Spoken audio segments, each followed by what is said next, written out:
Hello प्यारे साथियों, जय हिंद। कैसे हैं आप सभी? उम्मीद करता हूं बहुत अच्छे होंगे। प्यारे साथियों, 15 अगस्त 2024 यानी कि कल 15 अगस्त हम अपनी आजादी का 78वां वर्षगांठ मनाएंगे और इस 78वें वर्षगांठ की आप सभी को एडवांस में बहुत बहुत हार्दिक शुभकामनाएं।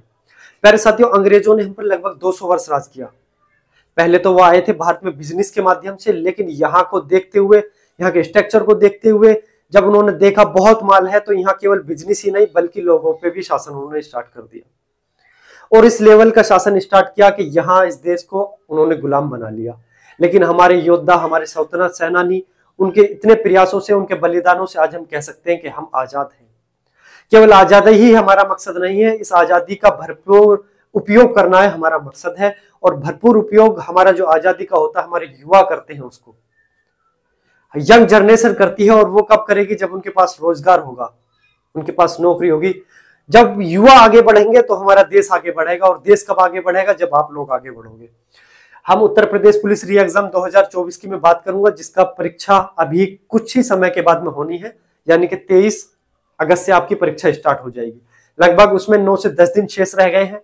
तो इन 9 से 10 दिन में कुछ महत्व पॉइंट, यानी कि सम इंपॉर्टेंट पॉइंट्स ये लिखा हुआ है, उस पर मैं चर्चा करूंगा कि आपको क्या करना चाहिए, क्या नहीं करना चाहिए। इंपॉर्टेंट वीडियो रहेगी बहुत ही ज्यादा। अगर आप यूपी पुलिस कांस्टेबल के री एग्जाम में सम्मिलित होना चाहते हैं तो इस वीडियो को बिल्कुल भी मिस ना करें, जरा भी स्किप ना करें, एक सेकंड के लिए भी, है ना। देखिए, पहला पॉइंट है मानसिक भार कम व मानसिक रूप से तैयार, है ना। बहुत ही इंपॉर्टेंट पॉइंट है। इसके अलावा दूसरा पॉइंट है विषय मजबूत या व कमजोर, ठीक है। तीसरा पॉइंट है 10 दिन शेष कैसे प्लानिंग करें। चौथा पॉइंट है क्या कुछ नया पढ़े या नहीं। और नेक्स्ट पॉइंट है पांचवा, क्या तुक्का लगाना सही रहेगा। नेक्स्ट पॉइंट है एंड लास्ट पॉइंट, परीक्षा के समय क्या सावधानी रखें। सबसे इंपॉर्टेंट पॉइंट है हमारा लास्ट का, और इसमें लास्ट में चर्चा करूंगा, ठीक है। तो पहला जो पॉइंट है हमारा, मानसिक भार कम व मानसिक रूप से तैयार। प्यारे साथियों, हम तैयारी तो करते हैं, बहुत लंबे समय भी हमको हो जाता है कभी कभी तैयारी करते हुए, है ना। हमें साल भी बीत जाते हैं, महीना, साल, कई साल लग जाती हैं तैयारी करते हुए, लेकिन सिलेक्शन नहीं हो पाता। और जब हम पेपर में जाते हैं तो वहां से वापस आते हैं तो हम कहते हैं कि हमारे सर पे वजन रख गया, हमें ऐसा फील हुआ कि मेरे सर पे भार था, मेरी बॉडी पे भार था, है ना। लेकिन आपकी तैयारी बहुत अच्छी होती है, तो ऐसा क्यों होता है, उसी पॉइंट पे मैं चर्चा करूंगा। नौकरी 24 आपका चैनल है, सब्सक्राइब नहीं किया तो जल्दी सब्सक्राइब कर लीजिए और बेल आइकन को भी प्रेस करना ना भूले। वीडियो अच्छी तो डेफिनेटली आपको लगेगी ही, तो पहले ही कुछ सेकंड निकाल के दोस्तों के साथ भी शेयर कर दे। क्योंकि कहते हैं, बड़े बूढ़ों ने कहा, बुजुर्गों ने, कि सबका भला तो अपना भला। अगर आप सबका भला करोगे तभी आपका अपना भला होगा, यानी कि नियत को आप अपनी साफ रखें, है ना। मानसिक भार कम व मानसिक रूप से तैयार होना। प्यारे साथियों, अक्सर हम इस लेवल पे पढ़ाई करते हैं कि हम ये भूल जाते हैं कि ये पढ़ाई कहीं ना कहीं हमारे लिए मुश्किल खड़ी ना कर दे।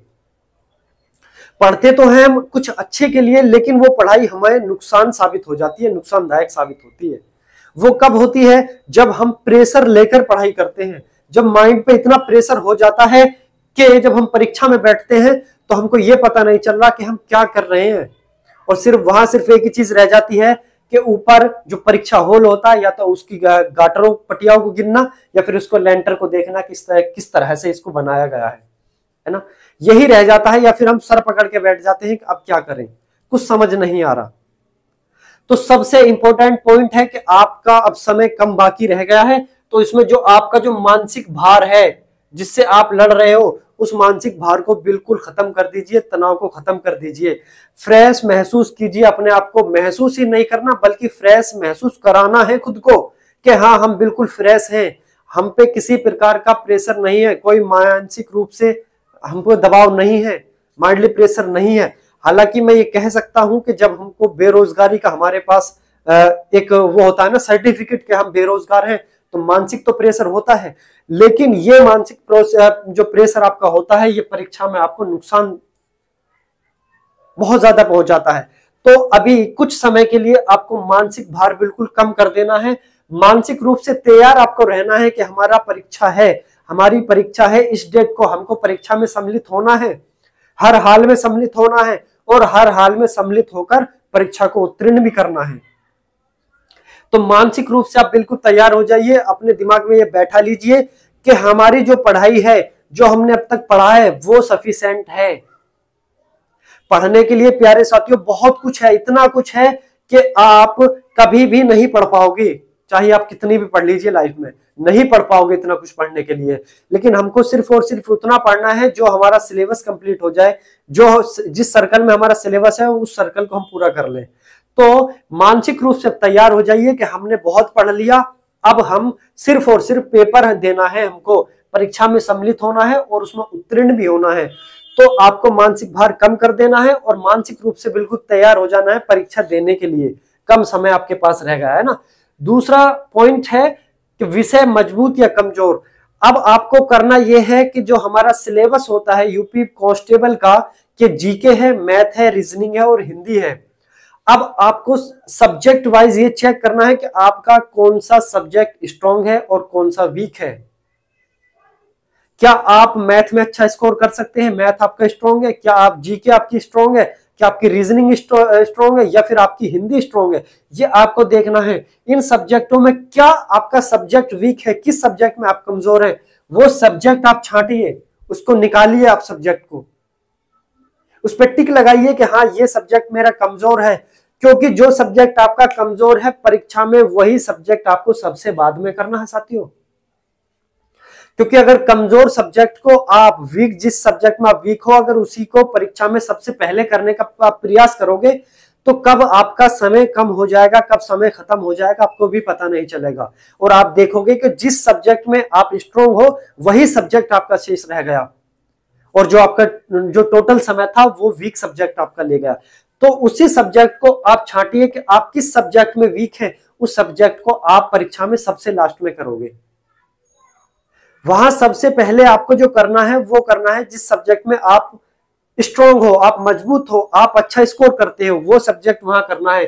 तो ये आपका पहला पॉइंट भी समझ आ गया होगा और दूसरा पॉइंट भी उम्मीद करता हूं आपको समझ आ गया होगा, है ना। तीसरे पॉइंट पे चलते हैं कि 10 दिन शेष आपके रह गए हैं, क्या प्लानिंग करें, कैसे प्लानिंग करें, इसका कैसे प्लानिंग करके हम इन 10 दिनों का पूरा भरपूर उपयोग ले सकते हैं, इसका बेनिफिट हम कैसे ले सकते हैं इन 10 दिनों का, किस तरह से अपना स्कोर अच्छा कर सकते हैं इन 10 दिनों में। तो आपको करना यह है, जब आप मजबूत और आप कमजोर आप विषयों को छांट लोगे, सब्जेक्ट को आप तराज लोगे, पता कर लोगे उनके तलाश करके कि आपका मजबूत कौन सा है और कमजोर कौन सा है, उसी हिसाब से आपको प्लानिंग करनी होगी कि आप नेक्स्ट 10 दिन में हम क्या कर सकते हैं। या तो उस कमजोर सब्जेक्ट को, जो आपका सब्जेक्ट कमजोर है, उस पर 10 दिन मेहनत कीजिए, या फिर जो आपका मजबूत सब्जेक्ट है उन पर और मेहनत कीजिए ताकि वो और अच्छा हो सके। कहीं आपके गलत करने की अगर कुछ चांसेस हैं तो वो चांसेस भी बिल्कुल गलत हो जाएं, यानी कि वो चांस खत्म हो जाएं आपके गलत करने के, आप उसमें 100% आप उन क्वेश्चंस को कर सको। इस तरह से आप प्लानिंग करें, आप प्रैक्टिस सेट लगाइए, और केवल प्रैक्टिस सेट ही नहीं बल्कि प्रैक्टिस सेट की जगह आप प्रीवियस ईयर क्वेश्चंस लगाइए, जो प्रीवियस ईयर यूपी कांस्टेबल में पूछे गए हैं, ये उत्तर प्रदेश सब इंस्पेक्टर में पूछे गए हैं, रेडियो ऑपरेटर में पूछे गए हैं, या यूपी लेखपाल में पूछे गए हैं, या कांस्टेबल रैंक से संबंधित जो भी जिस भी डिपार्टमेंट की रैंक होती है उस तरह के उसमें जो परीक्षाएं होती है, उत्तर प्रदेश की ही बात करूंगा, केवल उत्तर प्रदेश की, उन सभी प्रीवियस ईयर क्वेश्चंस को उठाइए और प्रैक्टिस कीजिए। क्योंकि अगर आपकी हिंदी आती है तो हिंदी हर परीक्षा में सेम आती है, आप किसी भी डिपार्टमेंट का आप परीक्षा दे दीजिए सब में सेम होगी, बस रैंक पर फर्क पड़ जाता है। अगर आप कांस्टेबल की दोगे तो इजी आएगी और सब इंस्पेक्टर की दोगे तो हार्ड आएगी। तो हमको कांस्टेबल लेवल रैंक की अदर डिपार्टमेंट के भी प्रीवियस ईयर क्वेश्चंस उठा लीजिए, उससे आप प्रैक्टिस कीजिए। यूपी कांस्टेबल प्रीवियस ईयर आप उठा लीजिए, उससे प्रैक्टिस कीजिए। सबसे बेस्ट होता है प्रीवियस ईयर क्वेश्चंस लगाना, क्योंकि उससे एक क्वेश्चंस के हमको दायरे का पता चल जाता है, उसका लेवल का पता चल जाता है, किस प्रकार के क्वेश्चंस आते हैं, कैसे उन क्वेश्चंस को किया जाता है। और सबसे अच्छा तरीका होता है प्रीवियस ईयर क्वेश्चन करने का कि जो क्वेश्चन आप करो उन्हें विद एक्सप्लेन करके करो, मतलब बुक में एक्सप्लेन किया हुआ हो उस क्वेश्चन को, उसके आंसर को, क्वेश्चन के आंसर को वो करो, ताकि एक क्वेश्चन के साथ में आपके 8-10 क्वेश्चन और तैयार हो जाए। जब हम पढ़ते हैं कि जैसे फॉर एग्जाम्पल के भारत के प्रधानमंत्री कौन है, माननीय नरेंद्र मोदी जी, हमने पढ़ लिया, हमको आंसर मिल गया, लेकिन इसके साथ कुछ और फैक्ट जाने हम, इसको जो इसका आंसर है उसको आंसर को एक्सप्लेन करें, यानी कि नरेंद्र मोदी जी के बारे में कुछ और बताया जाए। इस तरह से क्वेश्चंस को क्या करो, ताकि एक के साथ में लगभग और 5 6 7 8 क्वेश्चन आपके और तैयार हो जाए, है ना। तो 10 दिन शेष है, इसको किस तरह से उपयोग करना है, आपको सबसे पहले मजबूत या कमजोर सब्जेक्ट को देखना है और फिर उसके हिसाब से आपको इन 10 दिनों में उनकी तैयारी करनी है।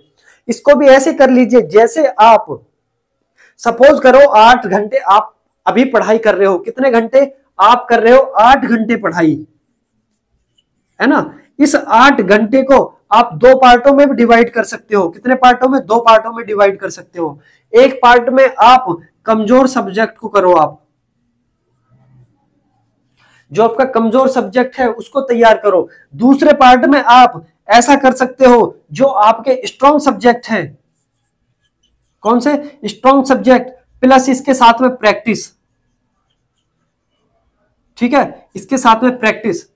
इस तरह से आप इसको डिवाइड भी कर सकते हो कि हमको कुछ समय 8 घंटे में से आप अपना समय तैयार कर लीजिए कि 8 घंटे में से कितना समय हमको देना है कमजोर सब्जेक्ट को और कितना समय हमको देना है स्ट्रॉन्ग सब्जेक्ट को, इसके रिवीजन को और विद प्रैक्टिस के, है ना। तो कितना समय देना है, तो इस 10 दिन में आप ये करोगे।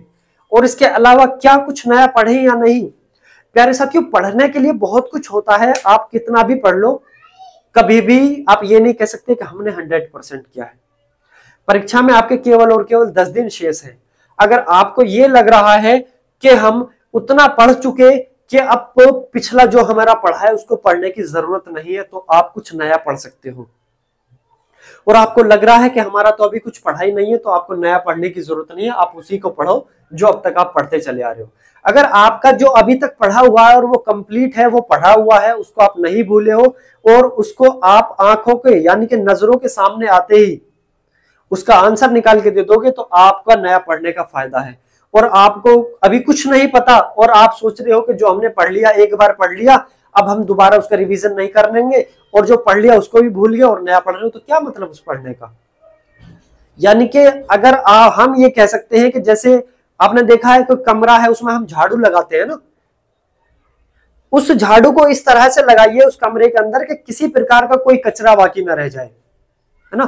तो मजा आता है फिर आगे को झाड़ू लगाने के लिए, आगे बढ़ने के लिए, उसको सफाई करने के लिए, आगे के लिए, ताकि कचरा पीछे ना रहे। हमको पता है कि हमारा पीछा कुछ नहीं है, कचरा नहीं है, तो आगे बढ़ते चले जाओ। अब हम पीछे भी छोड़ते चले जा रहे हैं और आगे बढ़ते चले जा रहे हैं, क्या मतलब रहा है उसका, कुछ नहीं।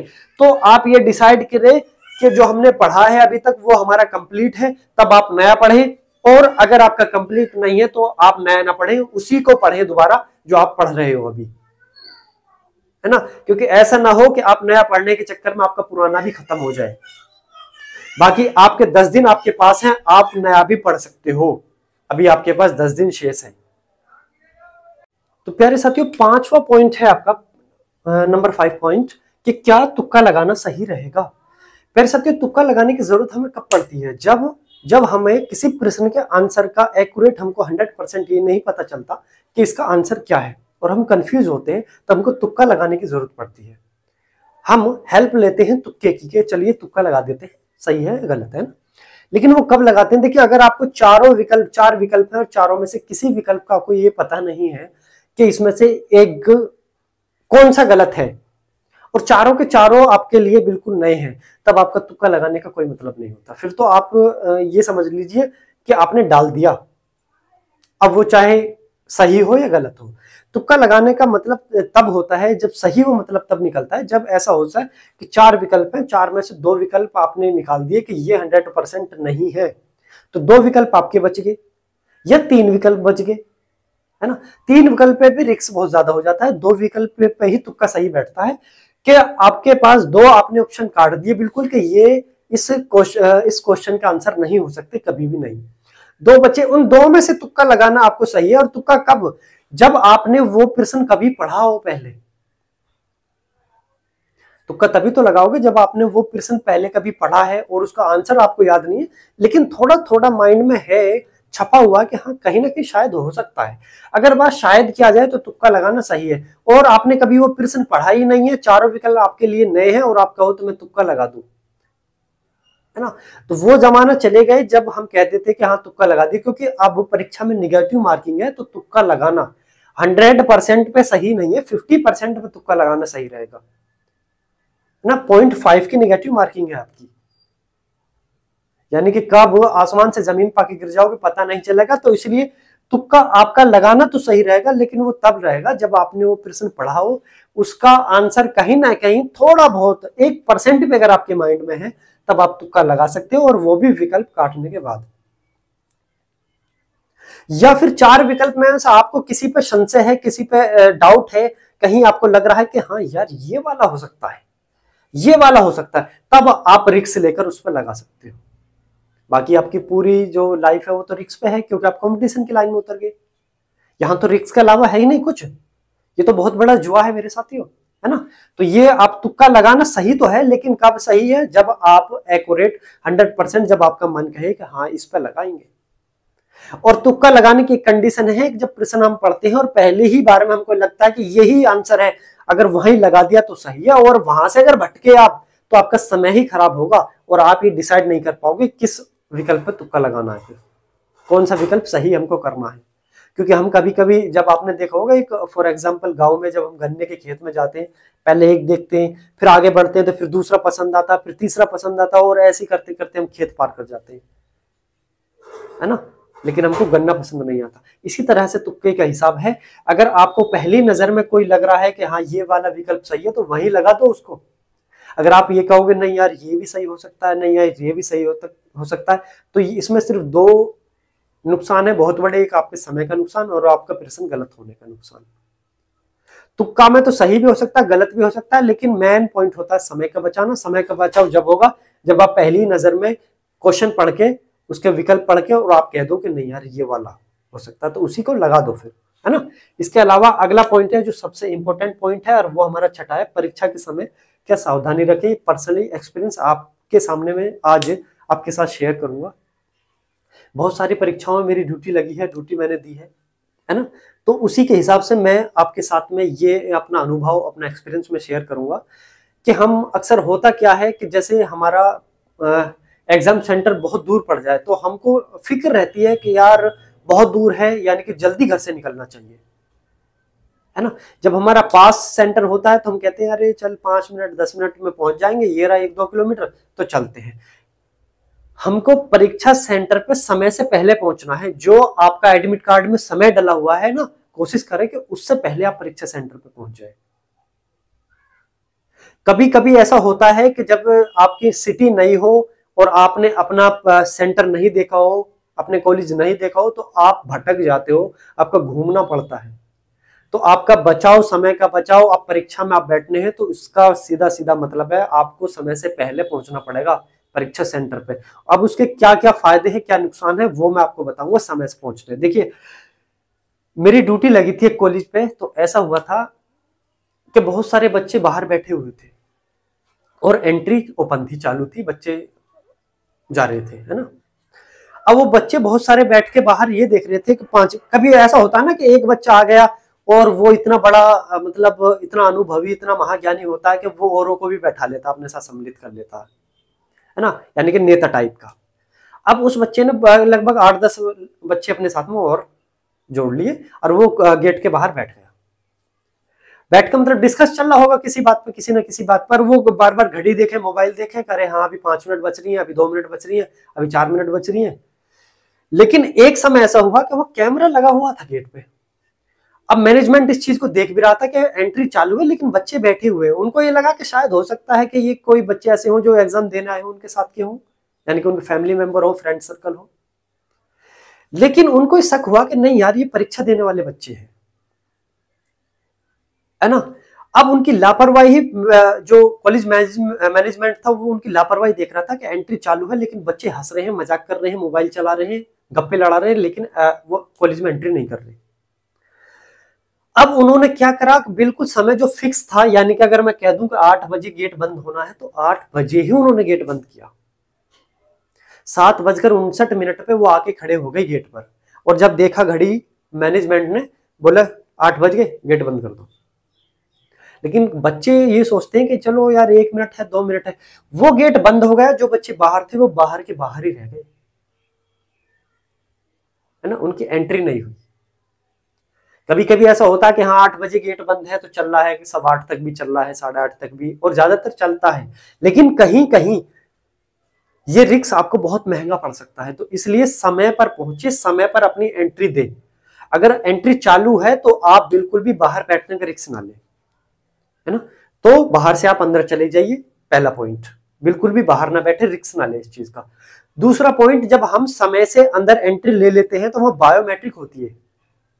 बायोमेट्रिक, कभी कभी बायोमेट्रिक भी प्रॉब्लम हो जाती है। बहुत सारे बच्चों की बायोमेट्रिक प्रॉब्लम होती है, उनके फिंगर नहीं आते, है ना, तो उसमें उनको वेटिंग में बैठा दिया जाता है कि बैठो इंतजार करो। अगर आपके पास समय होगा तभी तो आप इंतजार करोगे, या आप पहुंच गए बिल्कुल टाइम टू टाइम 5 मिनट पहले और फिंगर आपका आया नहीं, बायोमेट्रिक आपकी हुई नहीं, तो आपके पास समय कहां रह गया? फिर आप क्या बैठ के इंतजार करोगे? नहीं कर सकते। बहुत सारी जगह ऐसी होती हैं जहां एडमिट कार्ड की कुछ कंडीशंस होती हैं कि इनको बाहर, आपको उस पे जो नोट लिखने के लिए आता है एडमिट कार्ड पे, बाहर नहीं लिखना है, वो अंदर ही लिखेगा। जो टीचर आपका होगा, है ना, जो आपसे एग्जाम करा रहा होगा वहां, उसी के सामने आपको लिखना होगा परीक्षा हॉल में बैठ के, लेकिन हम बाहर लिख लेते हैं। बहुत सारी जगह आपको फोटो लेकर जाने होते हैं जो बाहर लगा लेते हैं, लेकिन वो कहते हैं नहीं अंदर ही लगाने। यानी कि हर कॉलेज का एडमिट कार्ड तो कुछ कह ही रहा है, जो एडमिट कार्ड कह रहा है, जो उस पर लिखा हुआ वो तो अलग है, लेकिन कुछ चीजें ऐसी होती है, कुछ नियम ऐसे होते हैं जो कॉलेज के अपने होते हैं, और कॉलेज वो कराता है और आपको करना पड़ेगा क्योंकि आप परीक्षा देने आए हो, है ना। तो वो गलती आपको नहीं करनी है। समय से आप पहुंचिए, अपना बायोमेट्रिक कराइए और आराम से बैठिए, अपना वहां पर देखिए कि हमारी चेयर कौन सी, हमारी सीट कौन सी है, वहां पर आप बैठिए। बहुत सारी चीजें ऐसी होती हैं, जैसे हम आईडी भूल गए, अंदर चले गए, है ना, फोटो नहीं है हमारे पास, या पेन भूल गए हम, या कुछ और भूल गए हम, या कभी कभी ऐसी चीज हो जाती है कि कुछ हम अंदर सामान लेके चले जाते हैं और वहां अलाउड नहीं होता, रखने की जगह नहीं होती। अगर हमारे पास समय है, अगर हमारे पास समय है तो हम वो सब कर सकते हैं समय में। हमारे पास समय है नहीं, 2 मिनट का हमारे पास समय रह गया है और कुछ चीज ऐसी हो गई कि हमको वापस बाहर आना है। अगर आप वापस बाहर आ गए तो परीक्षा में नहीं बैठोगे, और परीक्षा में तब भी नहीं बैठोगे आपके पास अगर कुछ अवैध चीज है आपके पास जो कॉलेज अलाउड नहीं करता, जो भर्ती बोर्ड आपका उसमें एडमिट कार्ड में कह रहा है कि ये चीज अलाउड नहीं होगी, तो वो उन 2-4 मिनट में आप वो नहीं कर सकते, परीक्षा में नहीं बैठ सकते। अगर आपके पास समय है तो वो आप सही कर सकते हो। अगर आप समय से पहले पहुंचोगे तो आप बिल्कुल रिलैक्स फील करोगे, बिल्कुल टाइम टू टाइम पहुंचोगे तो आप बिल्कुल अलग तरह से होपलेस होकर, बिल्कुल मतलब एक घबराए हुए जाकर बैठोगे, हाँ समय आ गए, है ना। लेकिन परीक्षा में सबसे ज्यादा इंपॉर्टेंट चीज है अपने आप को अच्छा फील कराना। कंपटीशन मांगता है आपका धैर्य, आपका पेशेंस, आपका हार्डवर्क, आपकी मेहनत, और सबसे मेन पॉइंट है कंपटीशन मांगता है आपका पेशेंस, आपका धैर्य। वो देखता है कि आप कितना मुश्किल आप बर्दाश्त कर सकते हो, आप मुश्किल में भी कितना अच्छा महसूस कर सकते हो, ये कंपटीशन कहता है। आप किस लेवल तक लड़ सकते हो, ये कंपटीशन कहता है ना। तो हमको ये सब पॉइंट थे, 6 पॉइंट में मैंने आपको चर्चा की। और इसके साथ में सबसे ज्यादा बच्चे गलती करते हैं कि आईडी जो लेकर जाते हैं, कभी कभी ऐसा होता है कि एडमिट कार्ड में जो आपके नेम की, आपके फादर नेम की या आपका date of birth, admit card कुछ और कह रहा है और आपकी आईडी कुछ और कह रही है। अक्सर ये जो मिस्टेक होती है, जो मैंने देखा है अक्सर एग्जाम सेंटर, वो ये है, जिन हमारी बहनों की शादी हो चुकी होती है, मैरिड हो चुकी होती है, और वो जाकर अपने ससुराल में अपनी आईडी से अपना एड्रेस, अपना नेम करेक्शन करा लेती है, और करेक्शन कराने के बाद उन्हीं आईडी को वो लेकर चली जाती है। तो कॉलेज नहीं मानता, क्योंकि जो आपका जो एडमिट कार्ड होगा उसमें आपके साथ में आपका फादर का नेम होगा, लेकिन आपकी जो आईडी होती है, उस आपकी आईडी में जब आपकी शादी हो चुकी होती है, करेक्शन के बाद आपका हस्बैंड का नाम शामिल हो जाता है। तो वहां तो आपका फादर का नाम है, वहां आपका हस्बैंड का नाम है, तो वो कॉलेज वाले इस चीज को मान्य नहीं करते बहुत जगह। तो आपको जो आईडी, एक ऐसी आईडी लेकर जानी है जो आपके एडमिट कार्ड से बिल्कुल सेम मैच करे, एक एक वर्ड आपके नाम का, एक एक वर्ड आपका मैच करे, डेट ऑफ बर्थ मैच करे। आपको 2-4 फोटो आपको अपने साथ रख के लेकर जानी है ना। तो ये चीजें आपको साथ रख के लेकर जानी है, जरूर लेकर जानी है। आईडी आपके पास जरूर होनी चाहिए और वो क्लियर होनी चाहिए।